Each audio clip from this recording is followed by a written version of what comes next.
নমস্কাৰ সকলোকে আমাৰ এই আজিৰ অনুষ্ঠানলৈ স্বাগতম জনাইছো। আজি এটা বিশেষ এজন ব্যক্তিক লগ পালো। বেছি দেৰি নকৰি তেখেতৰ লগত আমি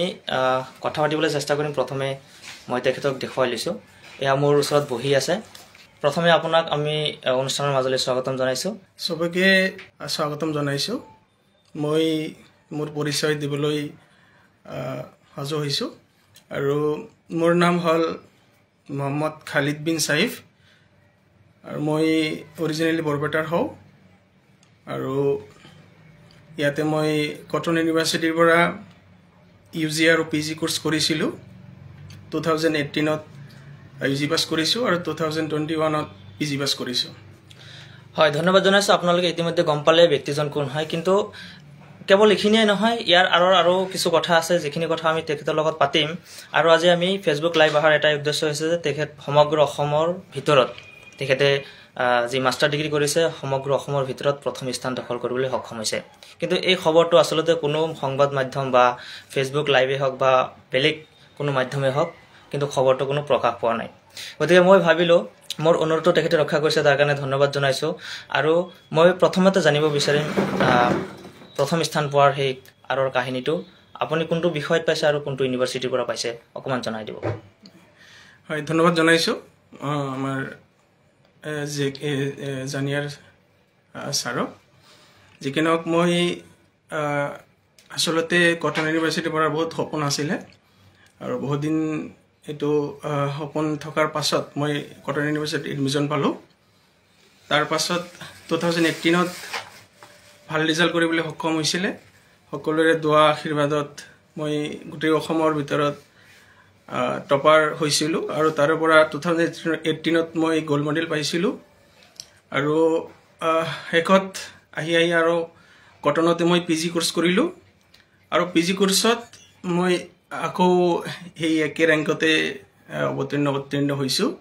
আৰু সেম মই গোল্ড মেডেল আকৌ পাইছো। আৰু মোৰ ডিপাৰ্টমেণ্ট আছিলে কটন ইউনিভাৰ্চিটিৰ পৰা Arabic course Urdu and Persian department. এইটো স্পেচিয়েলি এৰাবিক ডিপাৰ্টমেণ্ট বুলি কোৱা হয় আৰু বহুতে ইছলামিক ষ্টাডিজ বুলিও কয়, কিন্তু স্পেচিয়েলি মোৰ ডিপাৰ্টমেণ্টটো হৈছিল হয় এৰাবিক ডিপাৰ্টমেণ্ট। হয়, ইতিমধ্যে আপুনি যেটো উল্লেখ কৰিছে যে আপোনাৰ স্নাতক ডিগ্ৰী যেতিয়া আপুনি গ্ৰহণ কৰিলে, যেতিয়া স্থান পালে প্ৰথম স্থান পাইছে বুলি কৈছে, সেইখিনি কথা মই এতিয়াহে গম পালো। গোল্ড মেডেলিষ্ট আপুনি আছিলে আৰু শেহতীয়াকৈ যেটো আপোনাৰ মাষ্টাৰ ডিগ্ৰী আপুনি কমপ্লিট কৰিছে তাতেও আপুনি গোল্ড মেডেল পাবলৈ সক্ষম হৈছে। খুবেই ভাল খবৰ এটা। একেই ধাৰা আপুনি অব্যাহত ৰাখিছে। স্নাতক ডিগ্ৰী আৰু স্নাতকোত্তৰ ডিগ্ৰী দুটাই একেলগে আপুনি খুব ভাল ফলাফল পাবলৈ সক্ষম হৈছে। এজন ব্যক্তিয়ে যেতিয়া তেখেতৰ প্ৰতিভা আৰু শিক্ষাৰ ক্ষেত্ৰত উজ্বলি উঠে, আমি সাধাৰণতে সেই ব্যক্তিক লৈ কিছু গৌৰৱ অনুভৱ কৰোঁ। সমগ্ৰ অসমৰ ভিতৰত এজন মানুহ যেতিয়া প্ৰথম স্থান দখল কৰে ইমান সহজ নহয়। যিকোনো ক্ষেত্ৰতে হওক যিটো বিষয়টো মেইন বস্তু নহয়, বিষয়টো হৈছে তেখেতৰ মেধাটো কিমান উচ্চ মানৰ, মেধাটো কিমান দূৰলৈকে গৈ পাইছে, সেই বস্তুটো হৈছে প্ৰথম উদ্দেশ্য। গতিকে তেখেতে একেই ধাৰা স্নাতক ডিগ্ৰী আৰু স্নাতকোত্তৰ ডিগ্ৰী দুয়োটাই একেই ধাৰা অব্যাহত ৰাখিছে, যাৰ কাৰণে তেখেতক মই মোৰ ফালৰ পৰা আন্তৰিক অভিনন্দন জনাইছো। আপোনাৰ এই ধাৰা অব্যাহত থাকক, আগন্তুক দিনলৈ আপোনাৰ এই ধাৰা অব্যাহত থাকিব বুলি আশা ৰাখিছো। ডিপাৰ্টমেণ্ট কোনো উদ্দেশ্য নহয়, ডিপাৰ্টমেণ্ট যিহেতু উল্লেখ কৰা হৈছে এৰাবিক ডিপাৰ্টমেণ্ট বুলি আপুনি উল্লেখ কৰিছে, গতিকে সেই বস্তুটো আপোনাৰ মনলৈ কেতিয়াবা এনেকুৱা আহিছে নেকি যে এৰাবিক ডিপাৰ্টমেণ্ট হোৱাৰ কাৰণে মই কোনো সংবাদ মাধ্যম বা কোনো এনেকুৱা ছ'চিয়েল মিডিয়া বা কোনো চৰ্চাৰ বিষয় আপুনি এতিয়ালৈকে হোৱা নাই, তেনেকুৱা কিবা আপুনি ভাবে নেকি? নাই, একচুৱেলি মই সেইটো বস্তু ভবা নাই এতিয়ালৈকে। আগতো সেইটো ভবা নাছিলো, যিহেতু মোৰ বেলেগ ছাবজেক্টৰ বহুত ইণ্টাৰেষ্ট আছে। আৰু আগতীয়াকৈ মই হায়াৰ ছেকেণ্ডেৰীৰ পৰাই তেতিয়া মোৰ আশা আছিলে মই ভাল ৰিজাল্ট যদি কৰিব পাৰোঁ চিভিল ছাৰ্ভিচত মই গুচি যাম। আৰু ছাবজেক্টটো মেটাৰ নকৰে, মই আগতীয়াকৈ সেই একেই কথা কৈছোঁ। Arabic department one of the scientific language ৱৰ্ল্ডৰ ভিতৰত বহুত কাণ্ট্ৰি আছে। এৰাবিক ডিপাৰ্টমেণ্টটো লেংগুৱেজৰ কথা কৈছোঁ মই, লেংগুৱেজটো বহুত ষ্টেণ্ডাৰ্ড লেংগুৱেজ হয়। গতিকে কিছুমানৰ এই little learning is a dangerous thing, বহুত কথা থাকে। গতিকে সেইখিনি ক'বলগীয়া গোটেই কথা আজিকালি মানুহে গমেই পায়, ক'বলগীয়া মোৰ ইমান ইচ্ছুক নাই সেইটোৰ বিষয়ে, আপোনালোকে গম পাব। কিন্তু মোৰ কথাটো হ'ল মই ডিগ্ৰী আৰু PG ডিগ্ৰীৰ মাজতে মোৰ বহুত বহুত কথা আছে। এইটো একে মাধ্যমত গোটেইখিনি কথা ক'ব সামৰি লোৱাটো টান হৈ যায়। তথাপি মই কৈছোঁ মই চিভিল ছাৰ্ভিচত লাগি আছোঁ ডিগ্ৰী পাছ কৰাৰ পাছৰে পৰাই, আৰু তেতিয়া আগৰে পৰাই লাগি আছিলোঁ। UPSCত বহুত ইণ্টাৰেষ্ট মোৰ আছিলে, আৰু UPSCত মই ভাল ৰিজাল্ট মানে তিনিটা ষ্টেজ থাকে, আপোনালোকে জানে। প্ৰিলিমছ থাকে, মেইনছ থাকে আৰু ইণ্টাৰভিউ থাকে। গতিকে এইখিনি মই দিল্লীতো কোৰ্চ এইটো কৰিছিলোঁ। তাৰ পাছত মই আজমল IAS একাডেমীতো লাগি আছোঁ, বৰ্তমানো লাগি আছোঁ। এইটো ৰিজাল্টটো আপোনালোকৰ দোৱা আশীৰ্বাদ কৰিব মোৰ কাৰণে আপোনালোকে, সেইটোলৈ যাতে মই ভৱিষ্যতত সেইটো আগবাঢ়ি যাব পাৰোঁ। আৰু এইখিনি কথা থাকে, আৰু গোটেইখিনি যিটো ৰিজাল্টটো মই পাইছোঁ আপোনালোকৰ দোৱা আশীৰ্বাদ, স্পেচিয়েলি টিচাৰৰ, তাৰপিছত পেৰেণ্টছৰ থাকে, আমাৰ ছ'চিয়েলৰ সকলো ডিপাৰ্টমেণ্টৰ মানুহৰ দোৱা আশীৰ্বাদৰ কাৰণে আজি এইটো ৰিজাল্টটো মই পাবলৈ সক্ষম হৈছোঁ। আৰু যাতে ভৱিষ্যতত মোৰ যিটো এইম আছে চিভিল ছাৰ্ভিচত, আৰু সেই চিভিল ছাৰ্ভিচ যাতে মই কৰিবলৈ সক্ষম হওঁ, ক্ৰেক কৰিবলৈ সক্ষম হওঁ, এইটো আপোনালোকৰ ওচৰত দোৱা খুজিছোঁ। আৰু ইয়াৰ লগতে মোৰ বেলেগ কোৰ্চ মই কৰিছোঁ, মই MA কৰিছোঁ, ইংলিছত কৰিছোঁ, আৰু বেলেগ ডিগ্ৰীও আছে। এইটো ক'বলগীয়া মোৰ ইমান নাই, তথাপিও কৈছোঁ। আৰু তো এইখিনিয়ে কথা মেইন। যিয়ে নহওক, আপোনাৰ যিটো ধাৰা আপুনি ইতিমধ্যে উল্লেখ কৰিছে, আপোনাৰ মনৰ আশা, আপুনি চিভিল ছাৰ্ভিচত যোৱাৰ এটা যি মনোনিৱেশ কৰিছে, আপোনাৰ আশাটো সম্পূৰ্ণভাৱে প্ৰতিফলিত হওক, তাৰে আমি দোৱা কৰিছোঁ। যিহেতু আমি আলোচনাৰ বিষয়টো আজি লৈ আহিছোঁ যে এখেতে 2টা গ'ল্ড মেডেল ইতিমধ্যে পাইছে। ইতিমধ্যে তেখেতৰ লগতে আছে, মই গ'ল্ড মেডেলটো এখেতক দেখাবলৈ অনুৰোধ কৰিছোঁ। এয়া চাওক, এখেতৰ গ'ল্ড মেডেল। কিন্তু এটা খুব আক্ষেপৰ কথা যে তেখেতে এতিয়ালৈকে কোনো সংবাদ মাধ্যমৰ চৰ্চা কেন্দ্ৰবিন্দু হোৱা নাই। গতিকে আপোনালোকে যিসকলে এতিয়া আমাৰ ভিডিঅ'টো চাই আছে, আপোনালোকে নিশ্চয় যদি তেখেতক অভিনন্দন জনাই, তেখেতৰ উজ্জ্বল ভৱিষ্যতৰ এটা দোৱা আপোনালোকে কৰে, তেতিয়াহ'লে হয়তো তেখেতৰ আশা পৰৱৰ্তী সময়ত তেখেতে প্ৰতিফলিত কৰিবলৈ সক্ষম হ'ব। এইখিনিয়ে দোৱা আপোনালোকৰ ওচৰলৈ থাকিল। এটা কথা আমি খুব স্পষ্টকৈ আমি এটা কথা গম পাওঁ যে যোৱা কেই তাৰিখ আছিলে আপোনাক যে 5 তাৰিখে গম পাইছোঁ যে আমাৰ কটন ইউনিভাৰ্চিটিৰ আণ্ডাৰত যিসকল ব্যক্তিয়ে আপোনাৰ স্নাতকোত্তৰ ডিগ্ৰী সম্পন্ন কৰিছে, তেখেতসকলক সম্বৰ্ধনা জ্ঞাপন কৰিছে। তাৰে ভিতৰত এজন ছাত্ৰ আছিল, তেখেতে সমগ্ৰ অসমৰ ভিতৰত অসমীয়া ছাবজেক্টত প্ৰথম স্থান পাবলৈ সক্ষম হৈছে। তেখেতে কিন্তু বাতৰিৰ শীৰ্ষ স্থান দখল কৰিবলৈ সক্ষম হৈছে। কিন্তু এনেকুৱা এটা দুৰ্ভাগ্য বিষয় যে যি ব্যক্তিয়ে একেটা ধাৰা অব্যাহত ৰাখিছে, স্নাতক ডিগ্ৰী আৰু স্নাতকোত্তৰ ডিগ্ৰী দুয়োটা ডিগ্ৰীতে তেখেতে সোণৰ পদক লাভ কৰিবলৈ সক্ষম হৈছে। আচলতে বিষয়টো মেইন নহয়, বিষয়টো হৈছে তেখেতৰ মেধা কিমান তুষাৰ, মেধাই মানুহক কিমান দূৰ আগবঢ়াই লৈ যায়, সেই বস্তুটোৱে হৈছে তেখেতৰ প্ৰধান কাম্য। আমি বৰ্তমান এইখিনি আমি আলোচনা কৰিব পাৰো যে তেখেতৰ মেধাই হৈছে প্ৰধান কাম্য। গতিকে তেখেতে এৰাবিক মাধ্যমত বা এৰাবিক তেখেতৰ মেইন ছাবজেক্ট হিচাপে পঢ়িও তেখেতে চিভিল ছাৰ্ভিচৰ মাথা মাৰিছে, চিভিল ছাৰ্ভিচৰ কথা তেখেতে উল্লেখ কৰিছে। তাৰ মানে কি হৈছে যে তেখেতে দেশ সেৱাৰ মন ব্ৰতী, তেখেতে দেশৰ সেৱাৰ প্ৰতি তেখেতৰ ইমানেই গভীৰ এক বিশ্বাস আছে যে তেখেতে চিভিল ছাৰ্ভিচত কাম কৰি তেখেতে দেশৰ হৈ কাম কৰিব, দেশৰ উজ্জ্বল ভৱিষ্যত উজ্বলাই তুলিব। লগতে মই আৰু তেখেতৰ লগত আৰু কথা পাতিব চেষ্টা কৰিম। আচলতে মই বৰপেটা ডিষ্ট্ৰিক্টৰ মন্দিয়া অঞ্চলৰ মই বাসিন্দা হওঁ। মই তাতে আব্বা আম্মা চবে আমাৰ ফেমিলি তাতে থাকে। কিন্তু গুৱাহাটীত আমাৰ ৰিলেটিভছ আছে। গুৱাহাটীত বহুত বছৰ ধৰি মই আছোঁ, মানে ডিগ্ৰী ইয়াতে পঢ়িছোঁ। ডিগ্ৰী কটন ইউনিভাৰ্চিটিৰ পৰা পঢ়িছিলোঁ। তাৰ পাছত বেলেগ ইউনিভাৰ্চিটিত মই এণ্ট্ৰেঞ্চ দিছিলোঁ। বেলেগ ইউনিভাৰ্চিটি এণ্ট্ৰেঞ্চ মানে দিল্লী ইউনিভাৰ্চিটিত দিছিলোঁ। তাতে পাইছিলোঁ মই, কিবা কাৰণত তাতে যোৱা নহ'ল। তাৰ পাছত মই ইয়াতে কটন ইউনিভাৰ্চিটিত PG কোৰ্চ কৰিলোঁ। তাৰে পৰা চবৰ দোৱাৰ আশীৰ্বাদত মই ইয়াতে ৰিজাল্ট ভাল কৰিছো আৰু ৰিজাল্টটো বুলি ইমান ডাঙৰ কথা মানে এইটোতো আছে ৰিজাল্টটো থাকে বাৰু এইটো পিছৰ কথা কিন্তু কথাটো হ'ল মোৰ যেটো স্পেশালি যেটো ভিতৰৰ পৰা যেটো আশা সেইটো হ'ল মানুহৰ সমাজ সেৱা যেটো বুলি কয় সোশ্যাল সাৰ্ভিস এইটো সাৰ্ভিসটো বহুত দিনৰ পৰা এইটো মোৰ ভিতৰত মানে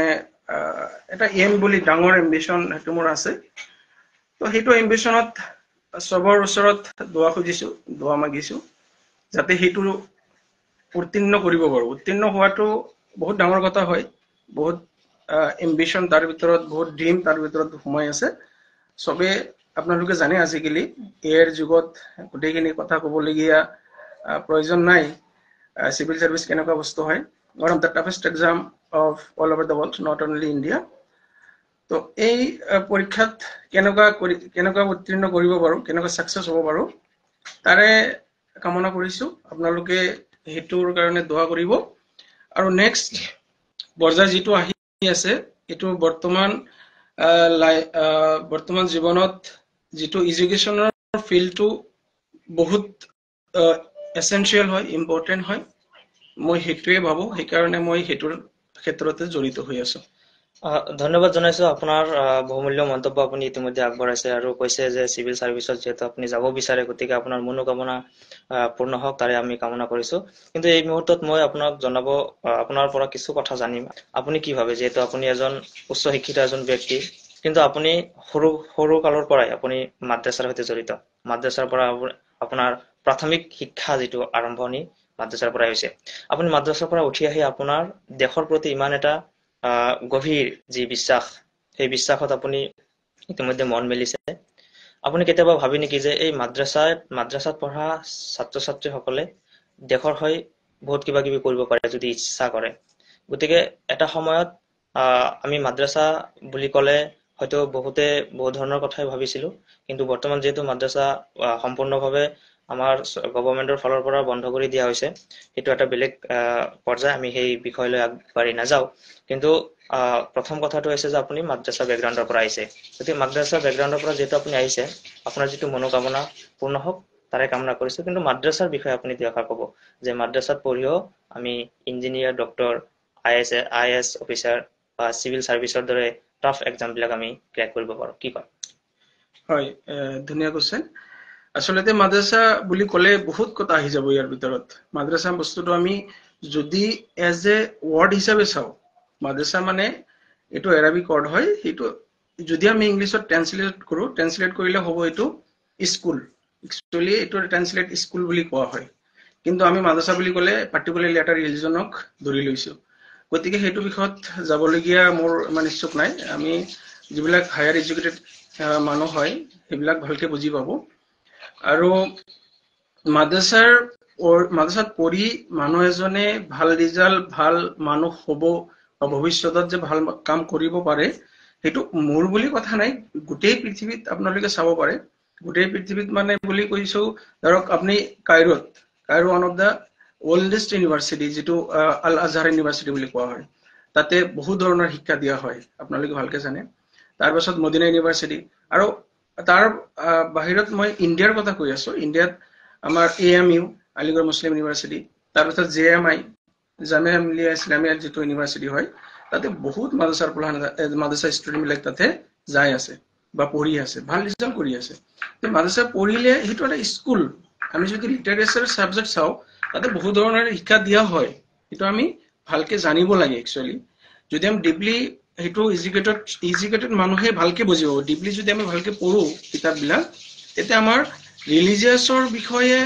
হেতুটো আছে সব বস্তু থাকে কিন্তু সব পঢ়াতে থাকে এডুকেশন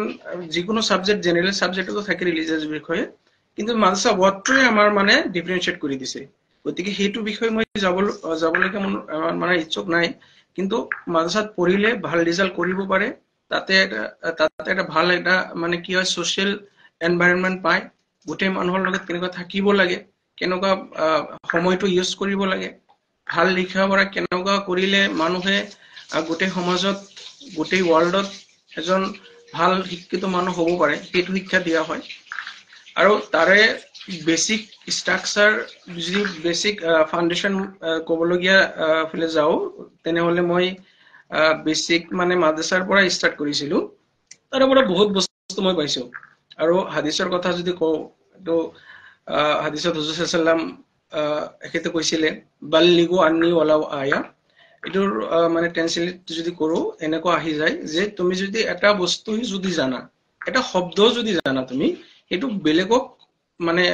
সেন্ড কৰি দিয়া পঠাই দিয়া যাতে বেলেগে শিকিব পাৰে গতিকে এইবিলাক বস্তু যদি আমি ভালকে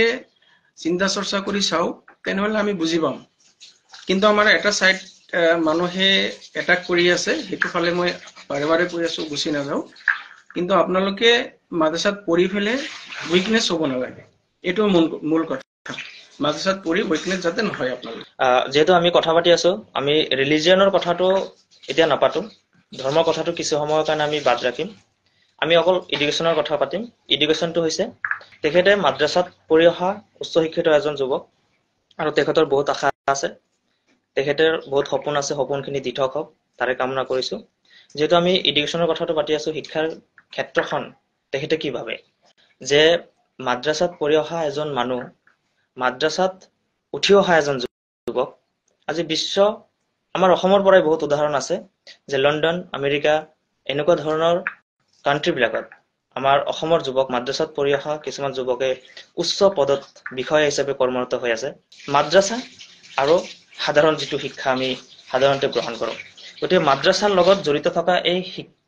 শিক্ষাৰ্থীবিলাক কোনোবা ফালৰ পৰা বঞ্চিত হয় নেকি যে আমাৰ যিটো নলেজ আমি শিক্ষা গ্ৰহণ কৰিলে আমাৰ যিটো নলেজ যিটো হয় সেই নলেজৰ ফালৰ পৰা মাদ্ৰাছাত পঢ়িলে কোনোবা ফালৰ পৰা সেই নলেজৰ পৰা বঞ্চিত হয় নেকি আপুনি কি ভাবে কি ক'ব আপুনি হয় কথাটো বহুত গুৰুত্বপূৰ্ণ হয় কথাটো হল মাদ্ৰাছাত পঢ়িলে মানুহ এজনে উইকনেছ হয় নেকি বা কোনো ফালৰ পৰা বঞ্চিত হয় নেকি তো মই ভাবো একচুৱেলি হেনেকুৱা নহয়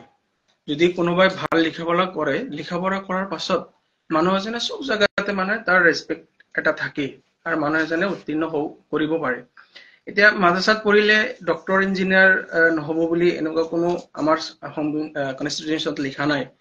আৰু আমি কনস্টিটিউশন ভালকৈ জানো কনস্টিটিউশন যে আমাৰ গোটেই ইণ্ডিয়াৰ মানুহ ৰিলিজিয়াছ হিচাপে পাৰ্টিকুলাৰলি এটেক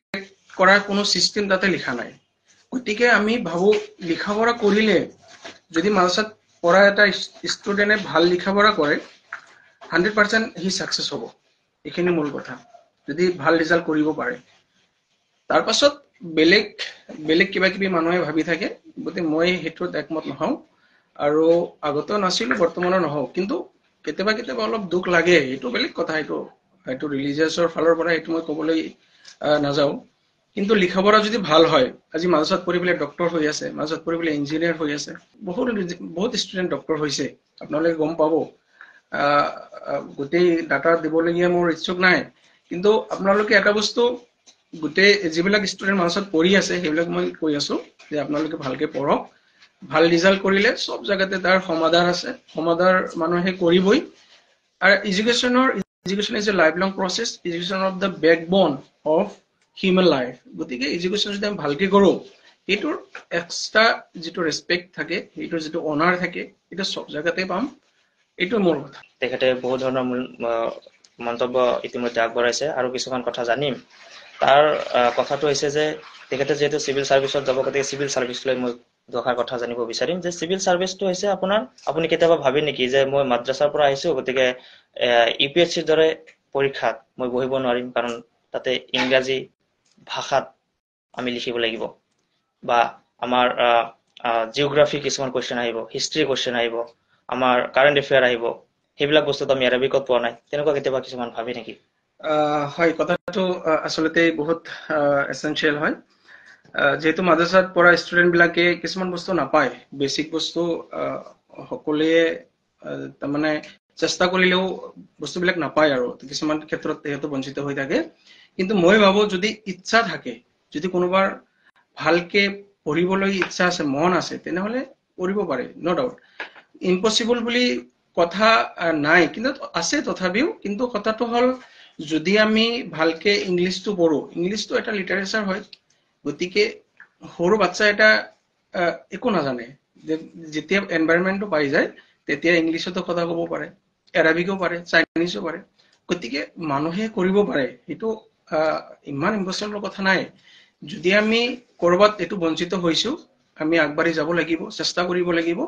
আমি সব জায়গাতে সব বস্তুতে আমি সক্ষম হম civil service one of the toughest exam হয় এটো একেবাৰে 100% সঁচা কথা কিন্তু সেইটো বিষয়ত যদি আমি চেষ্টা কৰো এনেকুৱা নহয় যে আমি জীৱনত নাপাও এনেকুৱা কথা নাই তাতে মানুহে পাই আছে আৰু আমাৰ ইন্ডিয়ান বিলাকে বহুত সিভিল সাৰ্ভিসত জব পাইছে তাৰে ভিতৰত গতিকে আমি ইমান এক্সাম্পল দিবলগীয়া ইমান সময় নাথাকে তথাপিও মই আজমলৰ কোচিং সেন্টাৰৰ কথা কৈছো Ajmal one of the best is centre of is centre আমাৰ অসমৰ ভিতৰত চলি আছে গতিকে আৰু আসামৰ অসমত চাণক্য আছে ভাদ্ৰা আছে গতিকে আপোনালোকে যদি আশা আছে ডাঙৰ ড্ৰিম আছে আপোনালোকে চেষ্টা কৰক সক্ষম হ'ব পাৰিব এইখিনি মই ভাবো গতিকে ইতিমধ্যে আপোনালোকে গমেই পালে আমি যি ধৰণৰ কথাখিনি পাতিলো যুৱকজনৰ বহুতখিনি কথা পাতিলে মাদ্ৰাছা সম্পৰ্কে কথা পাতিলে মাদ্ৰাছাৰ পৰা উঠি অহা প্ৰজন্মই যে আমি আগবাঢ়িব নোৱাৰিম তেনেকুৱা কোনো কথা ধৰা বান্ধা কোনো নিয়ম নাই মাদ্ৰাছাতে যে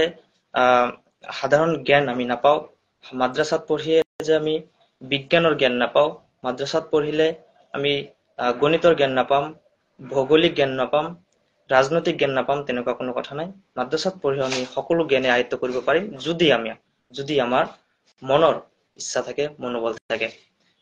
তেখেতে কিন্তু ইতিমধ্যে উল্লেখ কৰিছে তেখেতে সিভিল সাৰ্ভিসৰ মাথা মাৰিছে তেখেতে সিভিল সাৰ্ভিসৰ ইতিমধ্যে প্ৰথম যেটো পৰ্যায়ৰ পৰীক্ষা হয় প্ৰিলিমছ বুলি কোৱা হয় প্ৰিলিমছ তেখেতে ক্ৰ্যাক কৰিছিল হয়তো পৰৱৰ্তী সময়ত প্ৰিলিমছ ক্ৰ্যাক কৰিব মেইনছ ক্ৰ্যাক কৰিব তাৰ পিছত হয়তো ভাইভাটো ক্ৰ্যাক কৰিব পাৰিব তেখেতৰ মনোআশা মনোভাৱ তেখেতৰ পূৰ্ণ হওক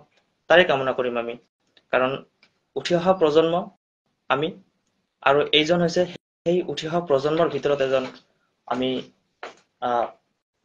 পদুম ফুল বুলি ক'ব লাগিব কিয়নো এনেকুৱা যুৱক বহু ছাত্ৰ ছাত্ৰীৰ মাজত এজনহে ওলাই আপোনালোকৰ যেটো পদক আপোনালোকক প্ৰদান কৰিছে কিমানজন ছাত্ৰ ছাত্ৰীক তেনেকুৱা সোণৰ পদক প্ৰদান কৰিছে বা আন কিবা পদক তেনেকুৱা দিছে নেকি ইউনিভাৰ্সিটিৰ পৰা তাতে আমাৰ ইউনিভাৰ্সিটিৰ ফালৰ পৰা বহুতে মানে ডিপাৰ্টমেন্ট ওয়াইজ দিয়ে বহুত ডিপাৰ্টমেন্ট আছে তাতে আমাৰ তাৰে ভিতৰত মোটামুটি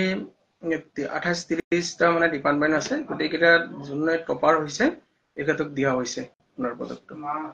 ধন্যবাদ জনাইছো আমাৰ নৱপ্ৰজন্মৰ এজন প্ৰতিভাৱান যুৱক তেখেতৰ নাম হৈছে খালিদ বিন সৈফ তেখেতৰ আশা পূৰ্ণ হ'ব বুলি আমি সকলোৱে আশা কৰিছো ধন্যবাদ সকলোকে পুনৰবাৰ লগ পাম